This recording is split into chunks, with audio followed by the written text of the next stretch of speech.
Corona virus ప్రభావంతో ప్రతి ఒక్కరి జీవన స్థితిలో మార్పులు సంభవించాయి.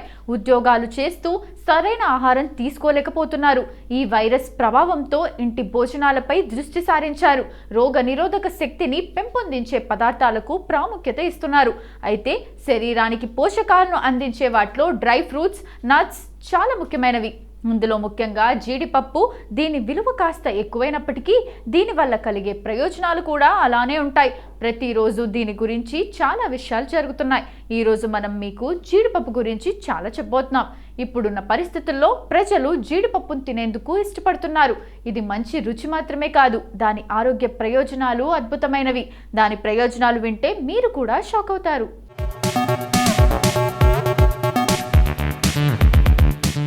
జీడిపప్పును చాలా మంది ఆహ్లాదకరమైన సమయంలో కానీ విందుల్లో ఎక్కువగా ఉపయోగిస్తుంటారు. అనేక వంటల్లో అలంకరించడానికి కూడా ఉపయోగిస్తారు. జీడిపప్పులో ప్రోటీన్, ఫైబర్, జింక్, భాస్వరం, ఆరోగ్యకరమైన కొవ్వులతో పాటు యాంటీ ఆక్సిడెంట్లు వంటి పోషకాలు పుష్కలంగా ఉన్నాయి. జీడిపప్పులో చక్కెర తక్కువగా ఉంటుంది. ఇవి రాగితో సమృద్ధిగా ఉంటాయి. ఆరోగ్యకరమైన రోగనిరోధక వ్యవస్థలు, మెదడు అభివృద్ధికి అద్భుతమైనవి. కొలెస్ట్రాల్ను నియంత్రిస్తుంది. అధిక స్థాయిలో కొలెస్ట్రాల్ గుండె సమస్యలకు దారితీస్తుంది. రక్త ప్రవాహాన్ని పరిమితం చేస్తుంది. జీడిపప్పును క్రమం తప్పకుండా తీసుకోవడం వల్ల శరీరంలోని చెడు కొలెస్ట్రాల్ తగ్గుతుంది. ఇందులో రక్త కొలెస్ట్రాల్ను నియంత్రించే స్టెరిక్ ఆమ్లం ఉంటుంది. గుండె జబ్బుల ప్రమాదాన్ని తగ్గిస్తుంది. జీడిపప్పులో మాగ్నీషియం పుష్కలంగా ఉంటుంది.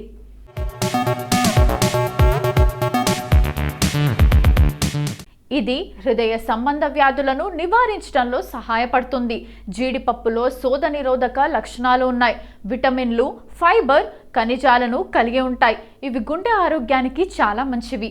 బరువు తగ్గడం, అలసట. ఒమేగా 3 కొవ్వు ఆమ్లాలతో సమృద్ధిగా ఉన్న జీడిపప్పు శరీర జీవక్రియను మెరుగుపరుస్తుంది. బరువు తగ్గడానికి, అదనపు కొవ్వును తగ్గించడానికి సహాయపడుతుంది. మధుమేహాన్ని నియంత్రిస్తుంది.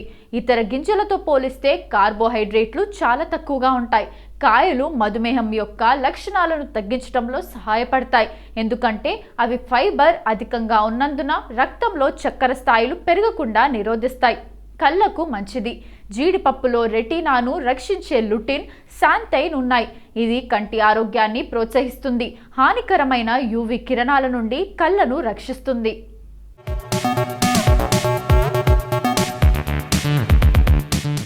భారతదేశంలో జీడిపప్పును నల్ల ఉప్పుతో కలిపి స్నాక్స్ లాగా తీసుకునే అలవాటు ఉంటుంది. జీడిపప్పు దట్టమైన పోషకాలతో కూడుకొని అనేక ఆరోగ్య ప్రయోజనాల గనిగా ఉంటుంది. జీడిపప్పు స్వీట్ ఫ్లేవర్ను కూడుకొని స్థిరమైన సున్నితత్వాన్ని కలిగి ఉంటుంది. ఇవి వైవిధ్యమైన గింజలుగా చెప్పబడతాయి. ఎందుకంటే వీటిని పచ్చిగా లేదా కాల్చి, ఉప్పును జోడించి లేదా ఉప్పు జోడించకుండా ఏ రూపంలోనైనా తీసుకోవచ్చు. అంతేకాకుండా జీడిపప్పుతో పాలు, సోర్ క్రీమ్, జీడిపప్పు వెన్న, క్రీమ్ సాస్ వంటి ఇతర డైరీ ప్రత్యామ్నాయాలను తయారు చేయడానికి కూడా ఈ గింజలను వినియోగించడం జరుగుతుంది. ఔషధ, పారిశ్రామిక ఉపయోగాలకు వినియోగించే జీడిపప్పు మొక్కల భాగాలు ఈ కింది విధంగా ఉన్నాయి. జీడిపప్పు చెట్టు ముంత మామిడి చెట్టుగా వ్యవహరించడం జరుగుతుంది.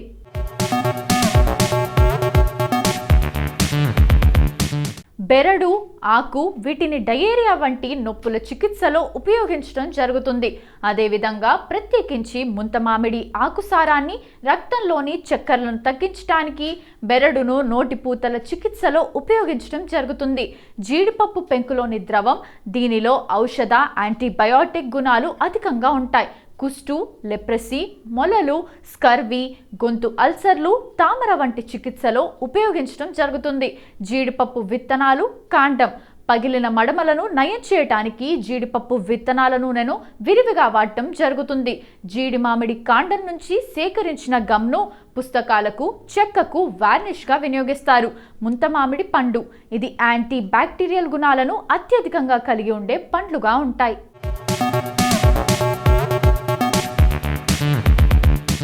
కడుపులో అల్సర్ల చికిత్సలో ప్రభావవంతంగా పనిచేస్తుంది. ముంతమామిడి పండు నుండి సేకరించిన రసాన్ని స్కర్వీ చికిత్సల్లో వాడడం జరుగుతుంది. జీడిపప్పులోని పోషక విలువలు: 100 గ్రాముల పచ్చి జీడిపప్పులో 5.20 గ్రాముల నీరు, 553 కిలో క్యాలరీల శక్తి ఉంటాయి.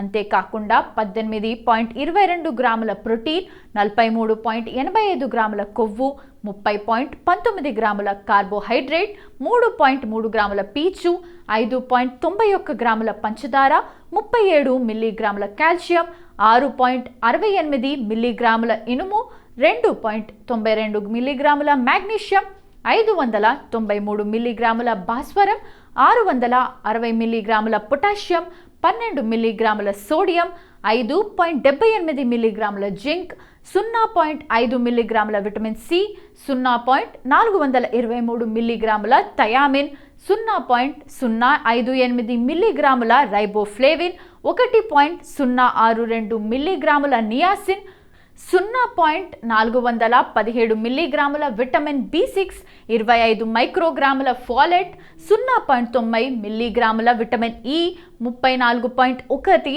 మైక్రోగ్రాముల విటమిన్ కే మొదలైన పోషకాలు ఉన్నాయి.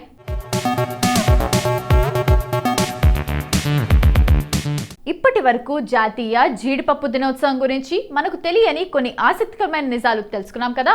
మరి నవంబర్ 23వ తేదీన ఒక్కసారి చరిత్రలోకి వెళ్ళి చూస్తే ఎంతో మంది ప్రముఖుల జన్మాలు జరిగాయి. మరి ఒక్కసారి చరిత్ర పుటల్లోకి వెళ్ళి నేడు జన్మించిన ప్రముఖులు ఎవరో తెలుసుకుందాం రండి.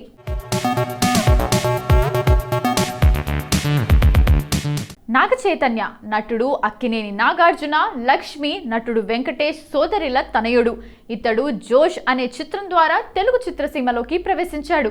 కానీ ఆ చిత్రం ఆశించిన దగ్గ ఫలితాన్ని ఇవ్వలేదు. కానీ గౌతమ్ మీనన్ దర్శకత్వంలో తన తదుపరి చిత్రం ఏం మాయ చేసావే ద్వారా మంచి విజయాన్ని నమోదు చేశాడు.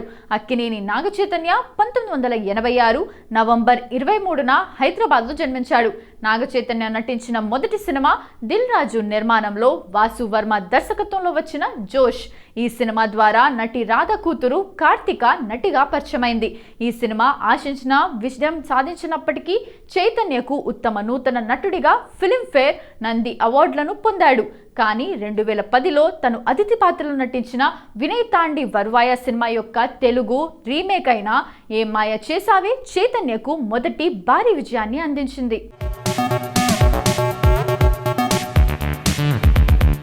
సత్య సాయిబాబా భారతీయ ఆధ్యాత్మికవేత్త.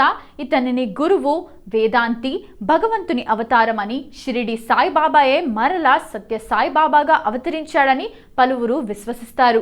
ఇతని మహిమల పట్ల చాలా మందికి అపారమైన విశ్వాసం ఉంది.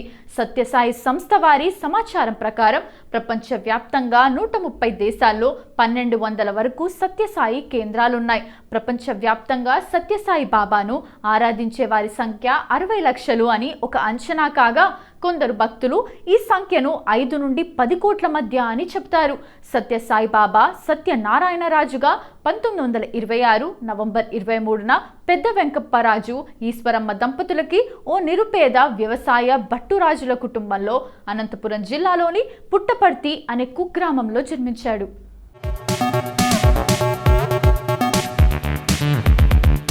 సాజిద్ కమ్రాన్ ఖాన్ ఒక భారతీయ చలనచిత్ర దర్శకుడు, టెలివిజన్ వ్యాఖ్యాత, హాస్య నటుడు, హిందీ చిత్ర పరిశ్రమలో పనిచేసే నటుడు. అతను Housefull film series hey baby, Humshakals కి బాగా పేరు పొందాడు. ఖాన్ భారతీయ reality television show Nach Baliye న్యాయ నిర్ణేతగా కూడా పనిచేశాడు. అతను కొరియోగ్రాఫర్ ఫరా ఖాన్ సోదరుడు. సాజిద్ ఖాన్ మహారాష్ట్రలోని ముంబైలో మాజీ నటుడు కమ్రాన్ ఖాన్, అతని భార్య మేనకా ఖాన్ కుమారుడిగా నవంబర్ 23, 1970న జన్మించాడు. ఖాన్ 1995లో టీవీ షో మేబీ డిటెక్టివ్ కి హోస్ట్గా తన కెరీర్ను ప్రారంభించాడు. తర్వాత అతను 1996లో ఇక్కే పే ఇక్కా అనే సంగీత కౌంట్డౌన్ షోను హోస్ట్ చేశాడు. అదే హోస్టింగ్తో భారతీయ టెలివిజన్లో ప్రసారం చేయబడిన సుదీర్ఘ కౌంట్డౌన్ షోగా లిమ్కా బుక్ ఆఫ్ రికార్డ్స్లో ఈ కార్యక్రమం ప్రవేశించింది.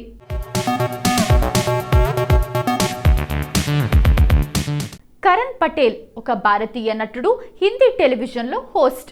పటేల్ ఏ హై మొహబ్బతేన్ అనే సోప్ ఒపెరాలో రామన్ భల్లా ప్రధాన పాత్ర పోషించాడు. కసౌతీ జిందగీ కే 2లో రిషబ్ బజాజ్ పాత్రను పోషించాడు. అతను నచ్ బలియే 3, జలక్ దిక్లాజా 6, ఫియర్ ఫ్యాక్టర్, ఖత్రోకే ఖిలాడి 10 అనే రియాలిటీ షోల్లో కూడా పాల్గొన్నాడు. పటేల్ ఒక గుజరాతీ. అతను నవంబర్ 23, 1983న కోల్కతాలో జన్మించాడు. స్టార్ ప్లస్ సిరీస్ కస్తూరిలో పటేల్ నటించాడు. ఇందులో అతను తన మొదటి ప్రధాన పాత్రలో రాబీ సబర్వాల్గా నటించాడు. గతంలో అతను బాలాజీ టెలిఫిల్మ్స్ లో అనేక పాత్రలు పోషించాడు. అతని మొదటి పాత్ర కహానీ గర్గర్ కియాలో విఖ్యాత్గా నటించాడు. అతను కసౌతీ జిందగీకే కసం సేలో కూడా పనిచేశాడు.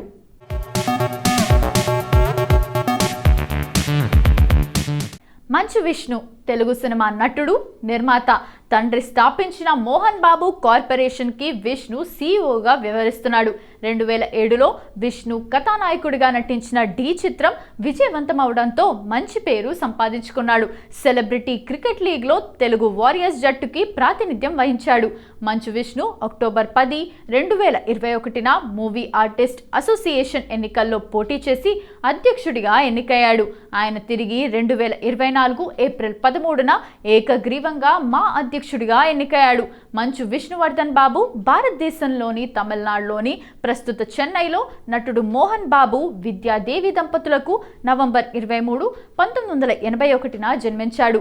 విష్ణు మంచు తన తండ్రి మోహన్ బాబు యొక్క 1985 చిత్రం రగిలే గుండెల్లో చైల్డ్ ఆర్టిస్ట్గా నటించాడు.